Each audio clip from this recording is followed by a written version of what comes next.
दोस्तों, पिछली वीडियो में हमने देखा कि कैसे गूगल एआई ओवरव्यू और एआई इंजन की वजह से ट्रेडिशनल एसईओ का ट्रैफिक गिर रहा है। लेकिन आज की वीडियो में हम सीधे मुद्दे पर बात करेंगे। जीईओ क्या है और आपको अपनी वेबसाइट इसके लिए बिल्कुल स्टेप बाय स्टेप कैसे ऑप्टिमाइज कर सकते हैं। अगर आप चाहते हैं कि चैट जीपीटी, जेमिनी और परप्लेक्सिटी जैसे एलएलएम चैटबॉट आपकी वेबसाइट को अपना सोर्स ऑफ ट्रूथ बनाएं और आंसर में आपका लिंक चिपकाएं, तो ये 2026 का जीईओ प्लेबुक आपके लिए है। सबसे पहले समझते हैं कि जीईओ आखिर है क्या। जीईओ की फुल फॉर्म है जनरेटिव इंजन ऑप्टिमाइजेशन।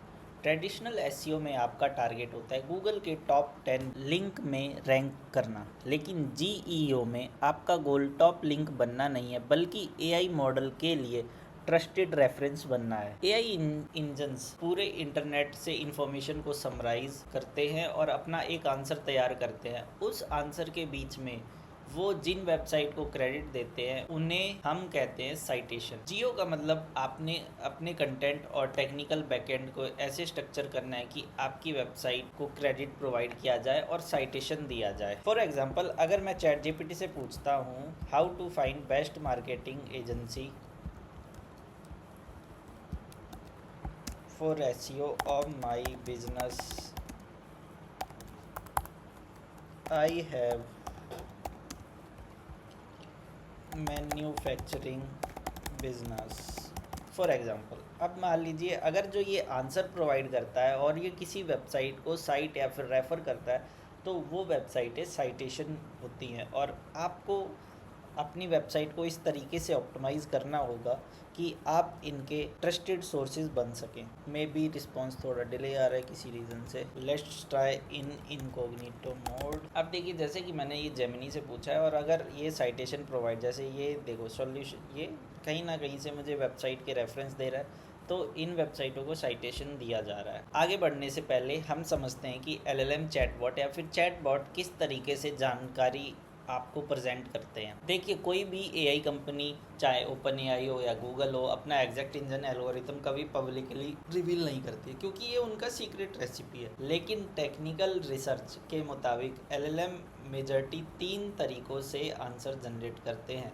पहला, ट्रेनिंग डाटा, दूसरा आरएजी, थर्ड क्वेरी फैन आउट। अब वन बाय वन समझते हैं। ट्रेनिंग डाटा, ये वो डाटा है जब एक चैटबॉट या फिर एक एलएलएम मॉडल को ट्रेन करते समय जो डाटा फीड किया गया है, उसे क्या सिखाया गया है, किस ब्रांड के बारे में क्या डिटेल प्रोवाइड करी गई हैं, तो वो ट्रेनिंग डाटा के टाइम पे है। अगर आपका ब्रांड इंटरनेट पर पुराना और कंसिस्टेंट है, तो आप उनके बेस मेमोरी में होते हो। एक दूसरा मेथड आरएजी, 2023 के बाद ये मेथड नया आया था, क्योंकि 2023 तक चैट जीपीटी दो बहुत पुराने डेट तक ट्रेंड था और वो नया इन्फॉर्मेशन आपको प्रोवाइड नहीं कर पा रहा था। तो एक तरीका मेथड निकाला गया है, रिट्रीवल एग्यूमेंटेड जनरेशन, आरएजी भी जिसे बोलते हैं। ये सबसे इम्पोर्टेंट है। आज के टाइम पे most of the LLM chatbot आरएजी का यूज़ करते हैं और रियल टाइम क्वेरी और रियल टाइम डाटा पुल करते हैं इंटरनेट से। Query find out, AI user एक ही सिंगल सवाल को तीन से लेके 4 या फिर मल्टीपल माइक्रो क्वेरी में तोड़ता है और अलग अलग सोर्स से माइक्रो इन्फॉर्मेशन उठाता है और सभी को कंबाइन करके एक फाइनल समरी दे देता है। जैसे कि अभी इस केस में हुआ था, मैंने सर्च किया था how to find the best marketing agency for SEO. अब इसके सर्च इंजन ने, इसके एलएलएम चैटबॉट ने क्या किया होगा कि जो भी ये मैंने क्वेरी डाली, इनको छोटे छोटे पीसेस में ब्रेक किया गया होगा और बैकएंड में जाके खुद ने सर्च किया होगा, जो उसे बेस्ट रिजल्ट मिला वो पुट किया और उन सब का एक समरी बनाई एंड देन फिर अपनी ट्रेनिंग और अपने ब्रेन के हेल्प से फिर एक मेरे को एक आउटपुट इसने दिया। अब चलिए समझते हैं कि आप अपनी वेबसाइट को how to optimise your website for GEO, जिसके लिए आप काफ़ी देर से वेट कर रहे थे। इसके लिए मैंने आपको एक मीरो चार्ट प्रेजेंट कर रहा हूँ। इसमें सबसे पहला स्टेप है डायरेक्ट आंसर ऑप्टिमाइजेशन, दूसरा स्टेप है नेचुरल लैंग्वेज एंड क्वेश्चंस, तीसरा स्टेप है source citation and data backing, fourth step है technical schema and clean technical of website, obviously. चलिए अब बढ़ते हैं फर्स्ट क्वेश्चन के लिए। ऑप्टिमाइजेशन का सबसे पहला रूल है direct answer optimisation. AI engine को घुमा फिरा के लिखे गए पैराग्राफ पसंद नहीं है। आप अपने कंटेंट में किसी भी टॉपिक के शुरुआत में पहली 2 से 3 लाइन में एकदम क्लियर डायरेक्ट स्ट्रक्चर्ड आंसर दें। इससे एआई क्रॉलर को समरी पिक करने में आसानी होती है और वो आपको डायरेक्ट कोट कर देता है। अब दूसरे पॉइंट पे आते हैं,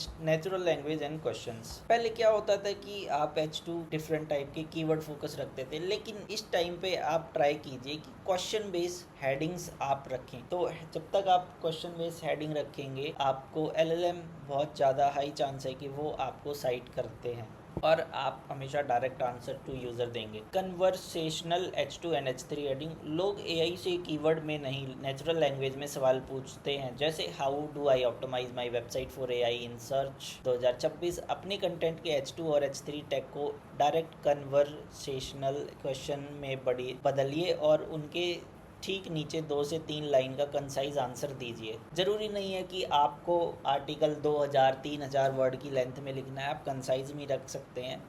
ऐसी कोई रिक्वायरमेंट पहले भी नहीं थी और ना ही आज है। अब बात करते हैं थर्ड पॉइंट की, source citation and data banking. Generic ज्ञान एआई पहले से जानता है, जो कि उसे LLM की ट्रेनिंग के दौरान वो हासिल कर चुका है। आपको अपने कंटेंट में original data, industry stats, table और वेरीफाइड सोर्स यूज़ करने पड़ेंगे। फॉर एग्जांपल, मान लीजिए आपके पास जो भी एक्सपीरियंस है, आप किसी ना किसी फील्ड के एक्सपर्ट होंगे, जैसे कि अपने फील्ड के एक्सपर्ट, बिजनेस टू बिजनेस या फिर क्लाइंट मीटिंग, क्लाइंट हैंडलिंग या फिर मैन्युफैक्चरिंग में। हो सकता है कि एग्जैक्ट डिटेल चैटबॉट को या फिर LLM को ट्रेनिंग के दौरान ना प्रोवाइड किया गया हो और उसने वो इशू या फिर क्वायरी ना सीखी हो या पढ़ाई गई हो उस टाइम पे ट्रेन करते समय।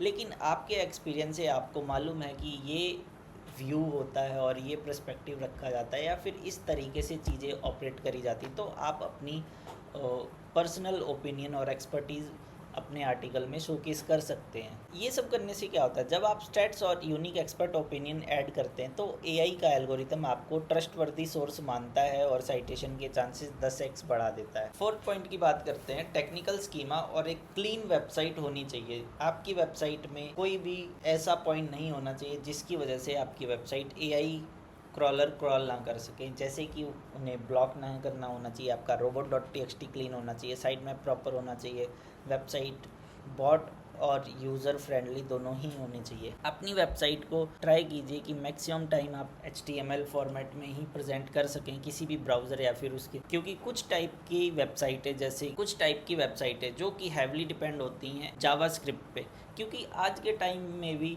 जावास्क्रिप्ट को रेंडर करना ब्राउज़र के लिए ही टफ बात है, तो एआई चैट क्रॉलर के लिए भी काफ़ी टफ बात है। एआई बोट को कोड जल्दी समझ आता है। अपनी साइट पर प्रॉपर स्कीमा जैसे आर्टिकल, प्रोडक्ट या FAQ schema JSON LD format में रखें। स्कीमा एआई के लिए आपके वेब पेज का क्लियर मैप होता है। तो दोस्तों, ये 2026 का कंप्लीट GEO ऑप्टिमाइजेशन प्लेबुक है। ये स्टेप अपनी वेबसाइट पे अप्लाई कीजिए और एआई सर्च से हाई क्वालिटी ट्रैफिक ड्राइव कर सकते हैं। अगर आपको GEO के लिए स्पेसिफिक स्कीमा चेकलिस्ट चाहिए तो नीचे कमेंट में लिखिए GEO, मैं आपको रिसोर्स शेयर कर दूंगा।